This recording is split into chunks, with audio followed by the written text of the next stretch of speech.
We live in a highly competitive society with challenges to everyone in the job and the private life. I have naturopath, nutritionist, educator, researcher, Dr. Brad McEwen with me. Very happy to be back. Let's go.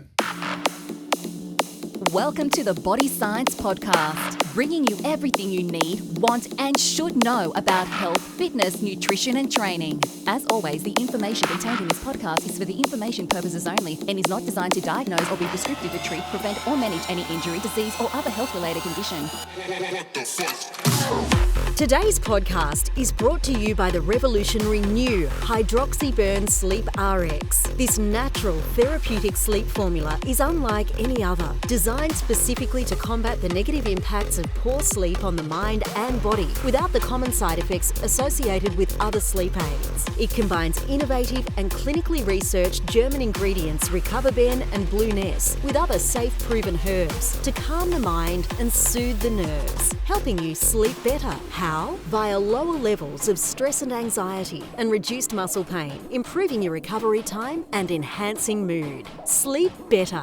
Welcome to Body Science, the home of fit, happy and healthy. With me today, Dr. Brad McEwen. Brad, how are you, mate? I'm very well, thanks. And yourself? Good. For those that didn't pick up on your first podcast with us, Thermogenics, and we did a few other really cool ones earlier on, go back and listen to those. But Brad, do you want to tell us about yourself before we start? Yeah, I'm Dr. Brad McEwen. I'm a naturopath, herbalist, nutritionist, as well as educator and researcher. I've got 20 years clinical experience and over 15 years teaching. Nice. And you just dropped some research recently in relation to chocolate's good for you, is that right? Chocolate's always good for you, any time of day, I reckon. Mate, you're going to get a lot of That's good followers excellent. with chocolate. If you want to catch Brad on Instagram, it's at BradMcewen. So the reason we got Brad in today is it's about lifestyle, anxiety, sleep, stress. You throw it out there. It's a competitive society and there's challenges everywhere. Everyone's got challenges, whether it's in your job, it's in your private life. We're going to talk, and what I want to hinge on here, Brad, is cognitive performance. And Yes. I'm talking about during the day and then at night. So, mate, what are your big 5 tips, or have you got some tips for us in relation to cognitive performance, things we should look at? What should we do? Like, you know, it's competitive, mate. Like, what do we do to make people live a better life? These are all big topics. Yes. You know, the world has become more competitive. There's a lot more stress, a lot more mental stress. I want you to imagine if we go back in time 100 years and read the newspaper, there's more information in that newspaper than what the 100 years before had. Yeah, okay. We're reading, we're learning, we're taking a lot more mental and emotional stress, and we're doing a lot less physical stress. So we're not out ploughing the fields, for example. Yeah. So we're taking a lot of it on board. We're thinking about today, thinking about yesterday, focusing on what we're going to do later on today, maybe tomorrow, planning events, whether it's, you know, with me, I do a lot of conferences, so I'm planning a lot ahead that way. Mm-hmm. Other people might be just planning taking their kids out to the park tomorrow. Yep. So there's a lot of mental stress. And if we don't defrag or clear that cache enough, it burdens us, it stays on us. Nice way to defrag and clear the cache. That That's makes right. complete sense. Mate, so I heard a saying the other day that people who think of the past have depression, people who think of the future have anxiety. That doesn't leave a lot left for people who don't think. That's right. It's like living in the present. Yeah, exactly. But we are made up of all our memories. Yep. So that's one of the things we have to think about. And sometimes those memories stay there, good and bad, and we can't always process those. And thinking about the future is like what you said, it's having that anxiety about the future. What if I can't pay that bill, or what if I lose my job, or what if? And that's a lot of memory space being taken up. And some people have had more stress than others in life. My 8 out of 10 stress is different to your 8 out of 10 stress. Everyone has different stress levels. So if we keep all that in mind, stress is an underlying driver of nearly everything we do. Yeah. And thinking of what we're talking about today, it affects a lot of our memory, concentration, our cognitive performance. So why do we throw mental and concentration around the word positive mood, coping with stress? Like, why are they so associated today? Like, I think the way we think about it is they affect each other greatly. So when you have a positive outlook, your thinking is clearer, your memory, concentration. But I want you to imagine you're having a bit of a bad day. There's a little bit of the dark cloud, you know, the cartoon cloud over you. You're feeling a little bit sad or depressed about whatever reason it is. And I want you to think you're not thinking clearly. okay. So you're thinking, you've forgotten where your keys are, or you've forgotten to do something, basic things. And it's very hard to get that mental clarity back. So they do often get lumped together in the same conversation that, you know, what drives and thrives us is a good mental health lookout. Yeah, okay. So why would mental focus, concentration and memory promote a calm, positive mood? Now that's a big, those two sometimes don't step in the same shoes if you ask me, yet it's something we all put together when we talk to people, when we put literature out from a brand perspective, etc. We talk about these components going hand in hand. So I don't know, it's a... I think what it's coming down to is we'll use the word stress a lot today. Yep. Because there is good stress and You bad want to stress. stress the fact that we're going to use the word stress? We're going to stress the fact. Very good point. Dad joke, sorry. That's everyone. it. We're winners today. We're on fire. I want you to think that, stress it's only a short, small word, but affects us greatly. And if we have the right amount of stress, we get up out of bed in the morning, we thrive, we live through the day, do everything perfect. If we have the negative kind of stress, we survive, not thrive. Yeah. And over time, that just knocks us down. It just keeps doing that. So I want you to think, everyone needs to think that stress is a good thing to a certain point. Is there some type of definition, and I know you don't have this written down in front of you and it's probably a loaded question, is there a definition of stress? I mean, you're talking about stress in a positive as getting out of bed and obviously, high cortisol, we'll head into that type of thing later on. People need that flight aspect of life. But then we all spend all day trying not to be stressed or letting stress get the better of us. And is there a definition of what stress is? And what I'm trying to work out is I don't want the clinical, blah, blah, blah. When I want, okay, stress is this, but being stressed is this. That's not stress. Like I'm looking for that little landing in the middle that we can all happily walk across, so that life is full of stresses. Well, it is. Life is full of stresses from day one. Yep. There's all different types of stress, whether it's environmental, physical, mental, emotional, the wrong temperature, like when people get hot and flustered because of the heat, that's a stress. Now, to feel stressed and have stress can be two different things. Yeah, okay. So keeping in mind everyone has a limit and everyone's limit is different. It sort of starts off when you think about it is there's different phases. There's the alert phase where we're aware of the situation. We can see the stress, whether it's a saber-toothed tiger or something in the distance, we're alerted to it. There's our stress. Sometimes we don't see the stress, but in this example, we can see the saber-toothed tiger. Our body then goes into the acute phase of what do we do? Do we fight because it's in the distance? Do we remain where we are? Do we move away, which is your flight? What do we want to do? A lot of us will stay because we can see the stress is off in the distance. It's nowhere near us. It's tomorrow's deadline, for example, not today. So it's all right. But then that saber-toothed tiger stress gets closer and closer. And as it gets closer, it's not linear. I want you to imagine there's this steep curve as it gets closer. As the stress builds up, it's building and building, and then it hits our threshold. And that's when stress changes to stressed. Yeah, okay. That's when it changes. And now we then make, again, the decision, do we fight and run through the day and keep going, or do we actually drop it and flight and just say, right, just can't do it. This is the breakdown sort of exhaustion stage when we get to that level. So how do we help those people that suffer from what you just talked about? So the flight stage has happened. I just can't do this. I'm at my wit's end, or whatever word you want to use. How do we help people like that? What are some things we can do? One of the first things is to recognize it. Okay. Everything has its limits, so recognizing it is the first stage. So from a workplace perspective, we have to remember we're talking about some tips here, and I've cut you off on number one, which is a massive no-no. What should we do from a workplace and a home perspective to help someone recognize that? And I'm actually glad you said it that way. Yeah. Is work and home. Trying not to take work home. Yeah. And I know it's hard flipping it the other way, trying not to bring home into work, because that can cause stresses. Yeah, I know. I was emailing at 1 a.m. this morning. So I want you to sort of think we do need to actually have some kind of limit to that, where we say work is for work. We're in a 24-hour world now. So like earlier today, I wasn't emailing to the other side of the world. Yep. So because they're awake at that time as I'm going into bed. So I've got some business overseas. So our 9 to 5 days no longer 9 to 5. It's extended much more greatly. However, we can still have that division.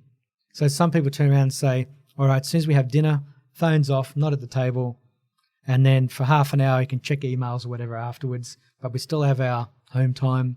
And we know it's a 24-hour society. So therefore, if you expect a phone call or something, maybe say to that person, can you call me between 7 and 7:30 p.m., for example. Take a bit of control of what? Take a bit of control. There's the boundary. Yeah, okay. So even though you're still doing work at home, you've allowed that boundary and said, here's my home work time, As in, this is it. There's the boundary. If you call me at 7:31, I'm sorry, I'm not going to answer because I'm with my partner, I'm with my children, I'm with whatever I'm doing. Thankful time. Thankful time. I'm going to the gym, I'm doing a workout, I'm going for a walk. It's my thankful time. It's what I'm doing for myself or for my family as well. Mm-hmm. So having those, I don't want to call them barriers, but actually putting up those foundations in place, saying this is my work time, this is my home time. Well, if you're going to build a building, you've got to put some foundations down, and if the Perfect. same thing goes for you. So from a work perspective, mate, I guess that's turning notifications off emails and going to emails when you want to go to emails. That's turning notifications off your phone. That's it. What other things at work, as an employer, what could we do to help our team wellness-wise in relation to acknowledging that is starting to happen outside of deadlines that we can't That's it. obviously change? And sometimes deadlines you can't change. Yep. The deadline is this is the way it is in today's world. Some people turn off their phone, turn off notifications. Some people go as far as deleting the apps, Yep. which I think's a little bit too far because then you just have to reinstall and set it all up again, which causes more stress. What was that password again? Yeah, what was that? Yeah. I need to take something for the password so I remember. But the thing is, it's like I would always say turn off notifications. Some people, you can set your phone now to actually have blockout times. Yep. So no emails, messages after this amount of time. Put your out of office on so everyone knows that you're not there. Because like I said, it's 24 hours a day work now. Set that time in place. And whether you're single, married, it doesn't matter, have boundaries for yourself and with your family so you can organise it and say, these are my work times outside of work. Okay. And for example, following on what you said, like I might be working, waiting on an email, and I know it's going to come in later that night. Well, I can't stop that. I can't help that. But at least I know in advance, I can see that saber-toothed tiger in the distance, being the email in this case, that there is an email, it's coming, I have to answer it. Okay. So I know it's coming. In regards to workplaces, we need to have the rest and recuperation stage. That's good sleep, Yep. doing things you love. I always say to people, and we're not doing numbers at the moment, do things you love. Whether it's work, I love what I do. Mm-hmm. That's why I choose to do it. Yep. Other people do it because they're providing for their family. There's reasons why people do what they do. That's a fair love driver. Yeah, it is. You're doing it for your family because you want them to go to a better school or go to camp or something else like that. There's a love driver. Yeah. I always say, find something you love and do it. The amount of people I ask is, what hobbies do you have and what do you love doing? And they tell me, and I go, when did you last do it? And they say, I can't remember. So I want you to think of what time of year it is right now. I love photography. I was out taking full moon, all this kind of stuff. I love photography. Everywhere I go, I take photos. I love travel. I try and do it regularly. Okay. And that's my outlet. I can't draw. I'll be honest and tell the whole world I cannot draw. I'm not an artist. I can't paint, but I love taking photos. Mm-hmm. And that's my outlet. I get creative, but I don't do Photoshop it or anything else like that. I take it as is, and I'm creative with my shutter speed and aperture. I do that kind of creativity. I work with that. Yeah, nice. That's my outlet. Okay. And then if I can walk and get outdoors and do all that with it, that's the perfect driver for me. So from a work perspective, get out at lunchtime. Don't just sit down and read your phone and eat your food. That's it. Eat your food, go for a walk, try and get as much in as you can during those breaks. That's it. And what a lot of people do is they'll sit down, they'll go into work and they sit down the whole day. Mm. It's great. I've got water right in front of me, which I'll have some soon because we need to be hydrated. Yep. But some people actually have water drums next to them effectively so they don't have to get up. Mm. Yeah, and that's nice, but not. You need to get up. Yeah. They eat at their desk. They have their morning tea, afternoon tea, snacks, lunch, doing emails, checking phone, doing so much, but they're not breaking from it, allowing that, again, that defrag, that cache release that we're talking about earlier. So I always say to people, if you can get up, if you've got a sitting down job in an office, get up every half hour. Okay, every half hour, stand up? Yeah, stand up. Some people say 1 hour. Mm-hmm. That's a long time. So I say if you can get up for after half an hour, 30 minutes, get up, walk to the opposite end of the office and back, do some shoulder shrugs, do something, just get some movement going. It's good for your cardiovascular system, good for your nervous system, and just pretty much allowing you to defrag from that thing that you're reading right now because you might need to concentrate. And you're talking about defragging. I would assume that most people who got up and did that, who listened to what you're saying every hour, they grab their phone straight away, jump into some type of social media. What are we doing to ourselves in doing that? And that's part of the FOMO movement. So FOMO, the fear of missing out. Yeah. So it's like you're at work, what the world around us is doing. And it's like as soon as you get that 1 minute break, I see it a lot on the trains, like when I'm in public transport, straight away they're on it. I've seen people, ready for this one, they fell between the gap between the train and the platform. I had to pull them out. They actually weren't paying attention, looking at their phone, and went right down. I had to pull them out. That was scary. That's madness. That was madness. It was very scary.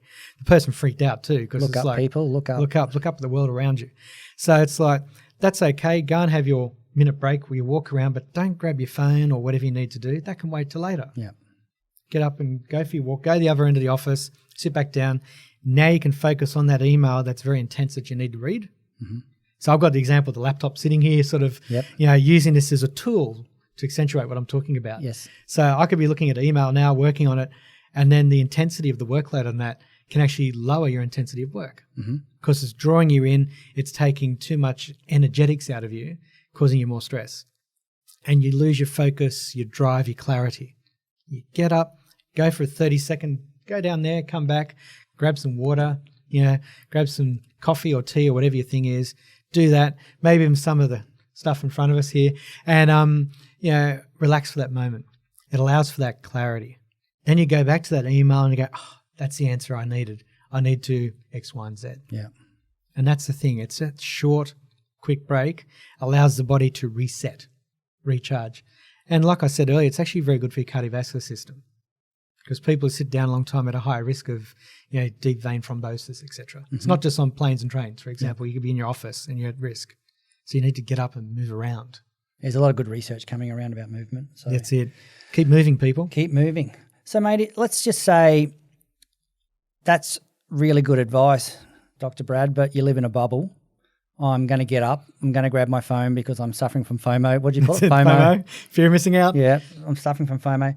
So what can we do as individuals to assist us around a lifestyle that means I'm connected 24/7? So I'm and I'm talking from your clinical perspective and when you're talking with your patients, someone goes, because it happens all the time, we go, do A, B, C.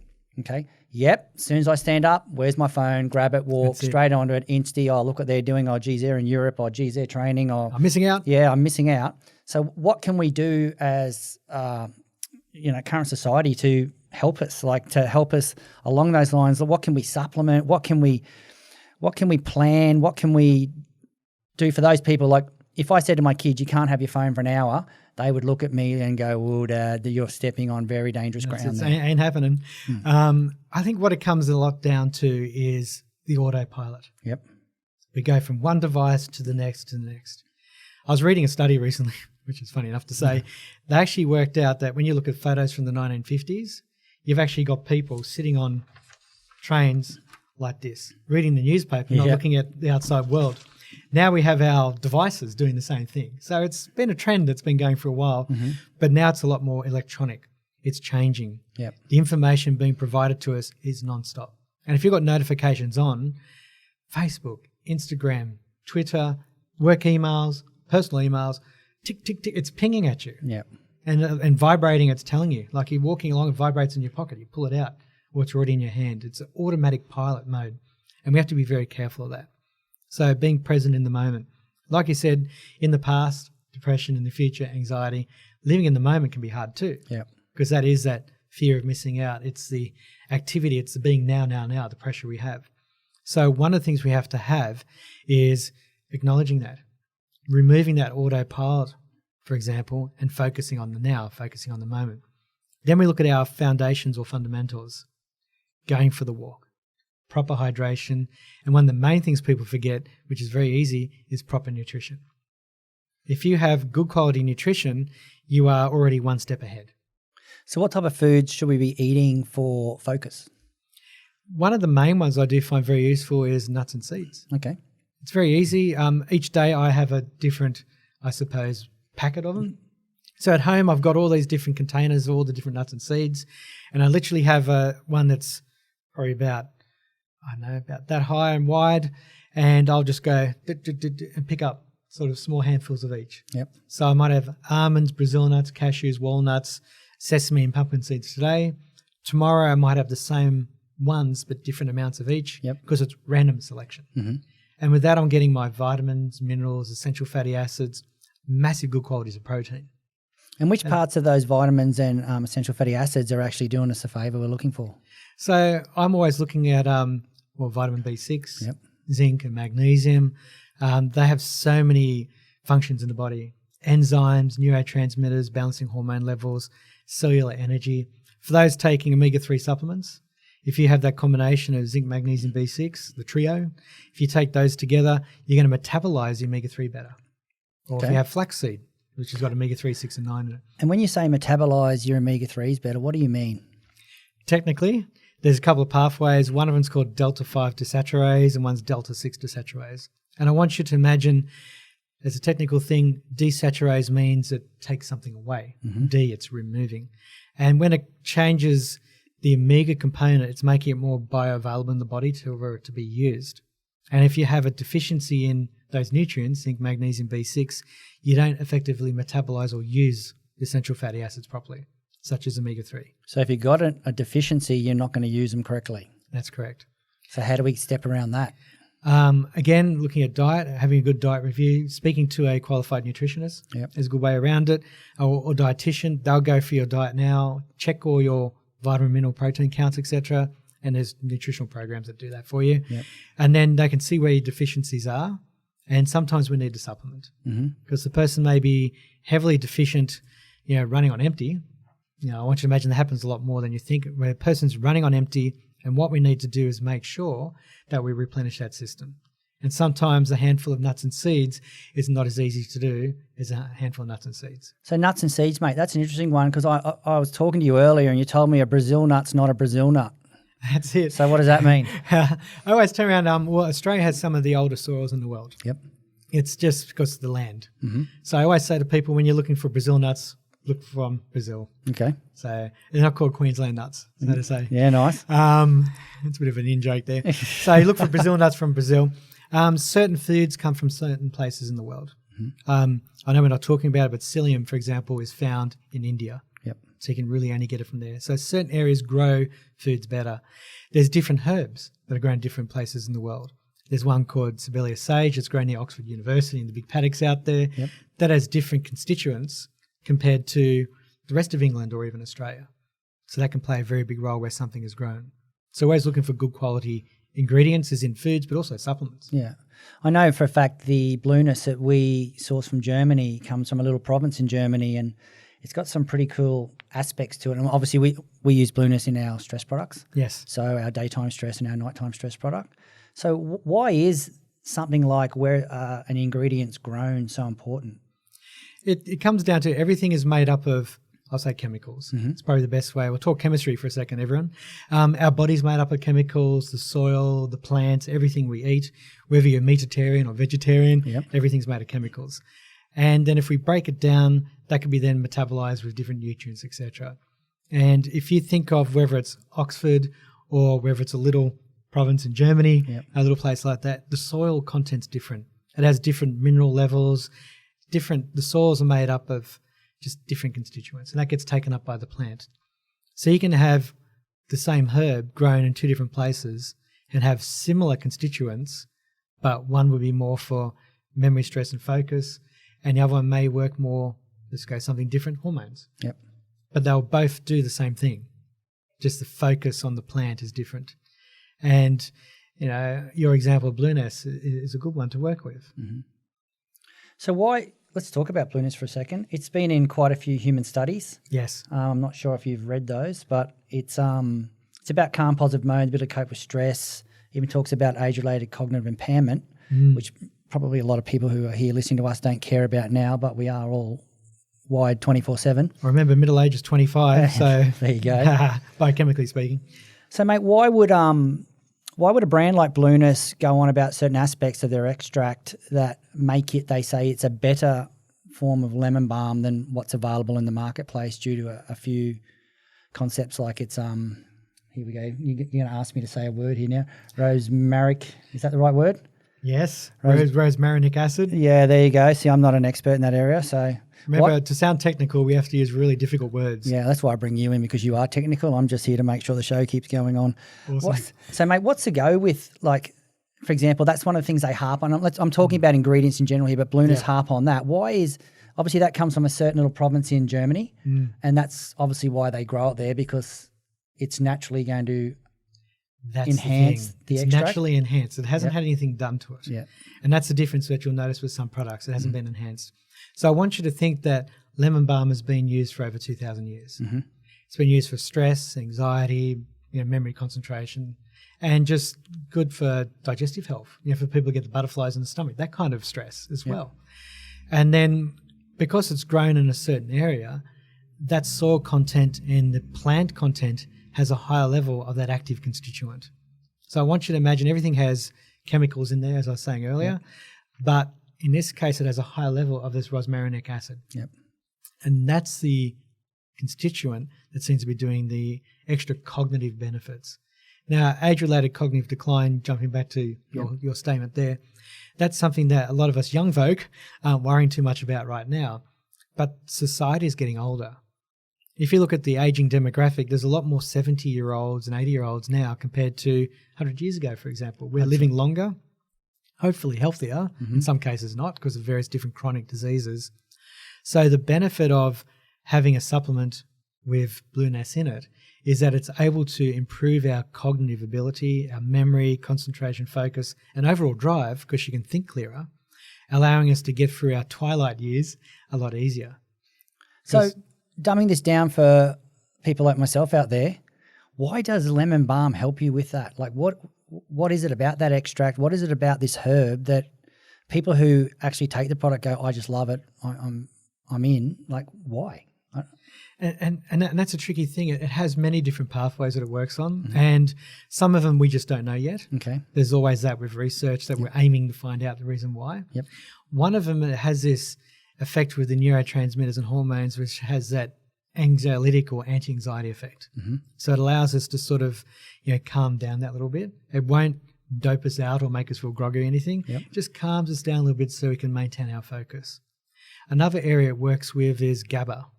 So gamma-aminobutyric acid. Yep. So there's a lot of talk about GABA. It's really good for you. I don't supplement GABA.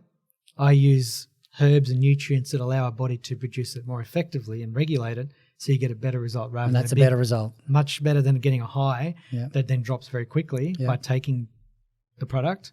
I would rather go for something that enhances the body's own natural ability.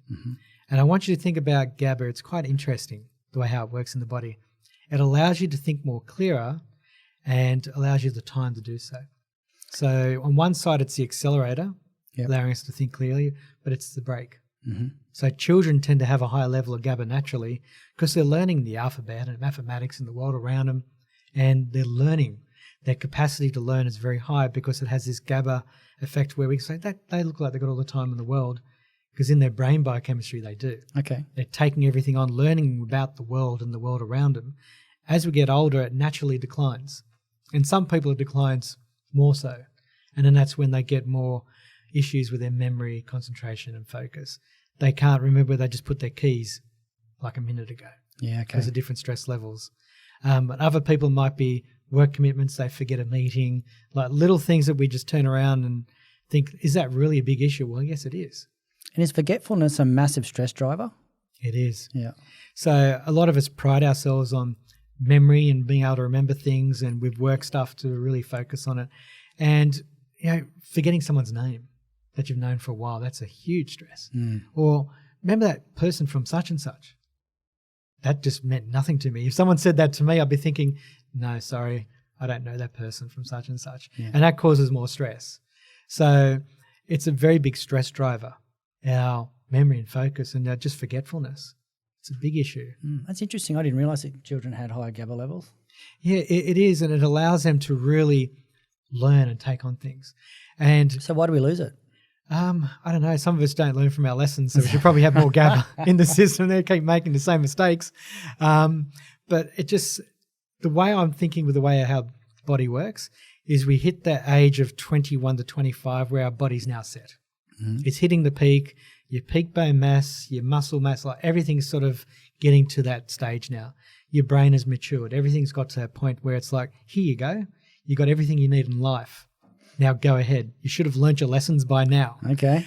Some 21 people, to 25. Yeah, I'm a little bit past that. But some people haven't learnt those lessons because they may have had extra stresses in their life, lower levels of GABA, poor nutrition.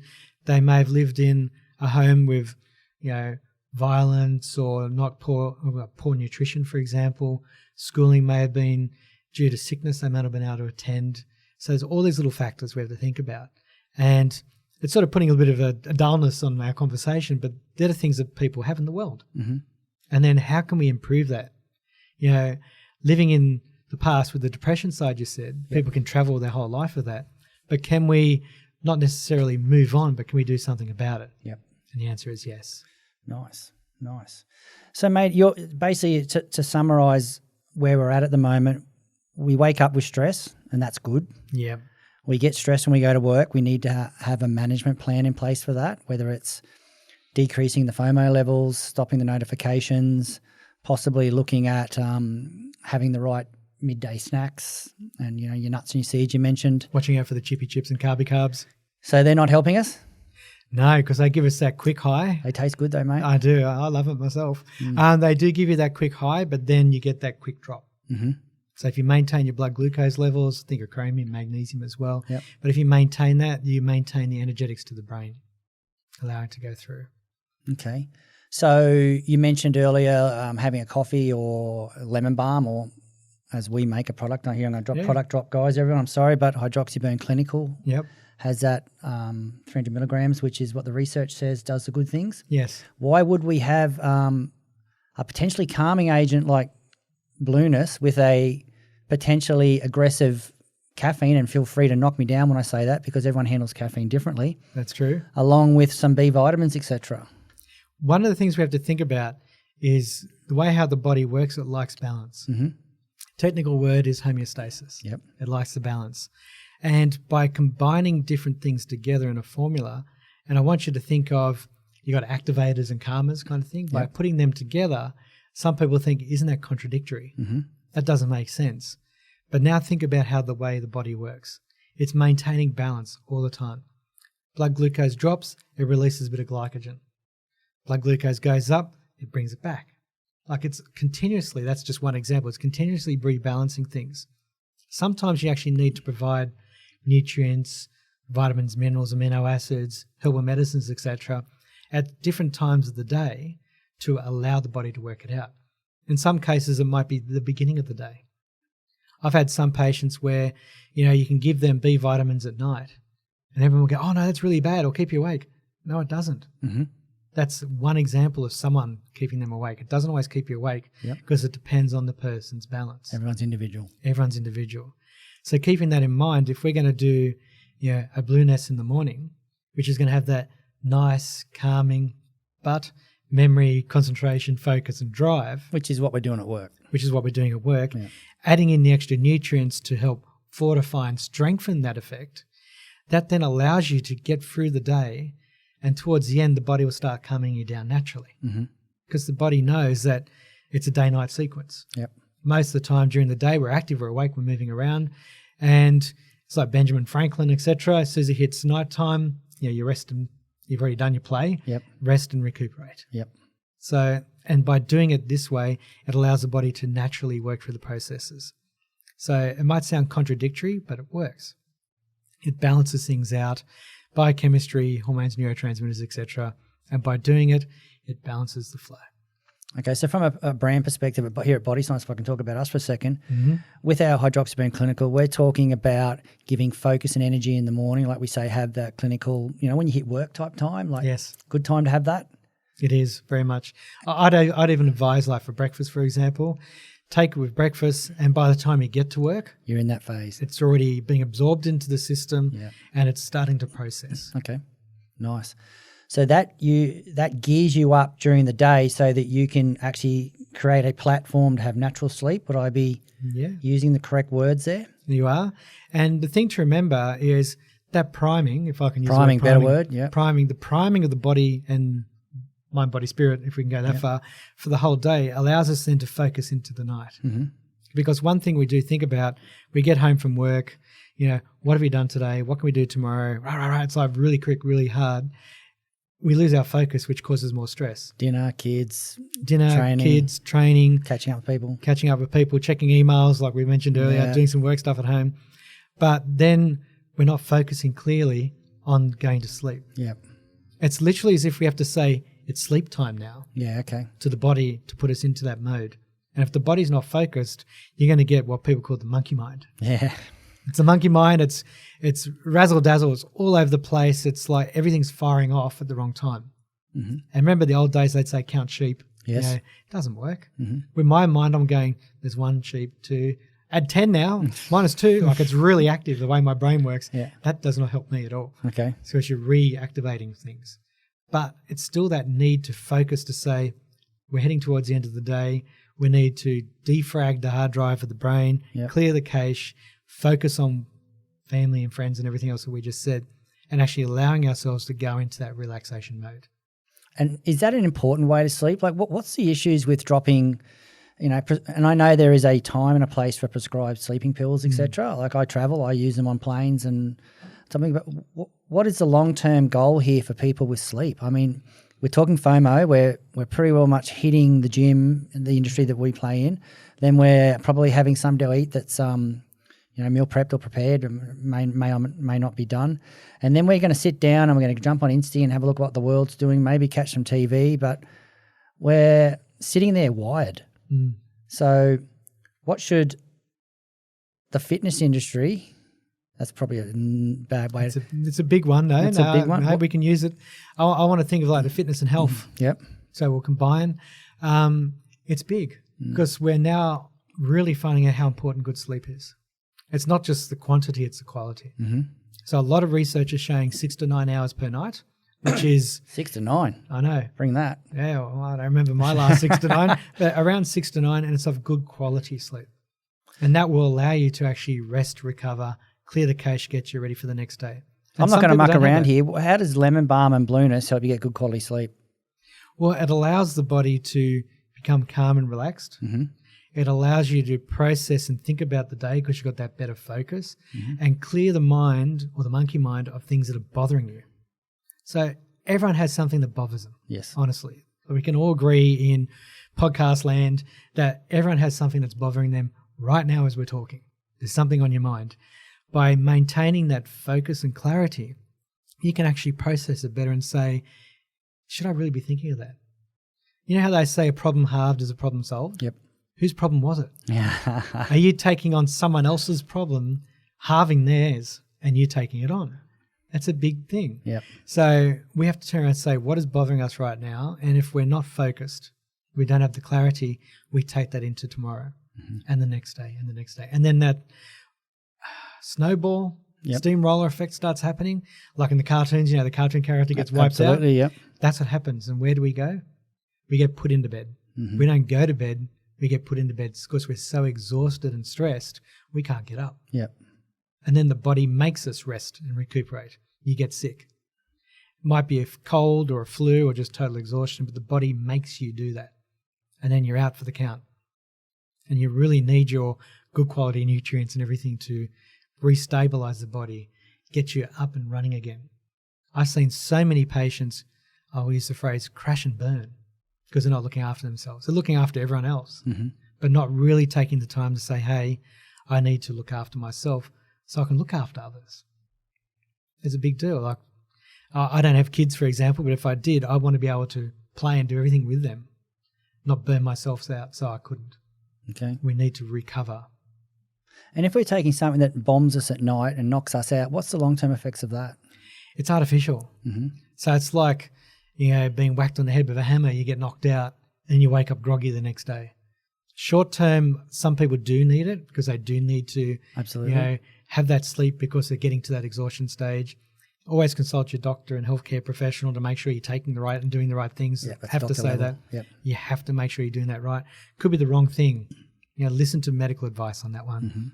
But if we can turn around and say, while doing that, let's look at vitamins, minerals, herbs, diet, lifestyle. We're talking earlier today about, watching Arnold Schwarzenegger in a movie. Yep. I want you to imagine we're watching Terminator or Predator or something. There's a lot of action. There's a lot of things going on. And then we go, oh, it's bedtime. The adrenaline's up. The cortisol is up. Everything's up in fight or flight mode because with today's technology. And we're trying to go to bed. You're trying to go to bed. You're in the movie with today's technology. We're trying to switch it off and we can't do that. Yep. We need the good sleep hygiene to do that. So, Brad, you mentioned sleep hygiene, and just stepping back to our hydroxyburn sleep RX, I've had really mixed results with that from people. Like some people on it and they go, I just love this stuff, Greg, you've changed my life.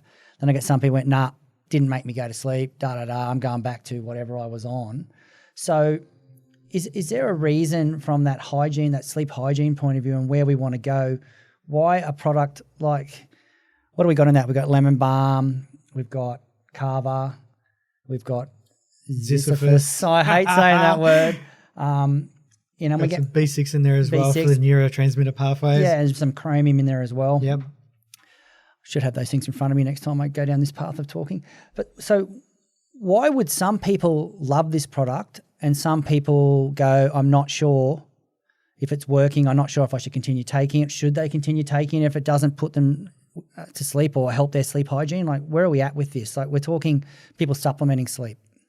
And these are good points. I'm going to first start off with, it won't work for everyone. Yep. And this is just with anything you can ever do in this world, it doesn't work for everyone. There's over 7 billion people. Yep. So you always find somewhere where that's pharmaceutical ones as well. Yeah. Everything you do in life, it's not going to work for someone.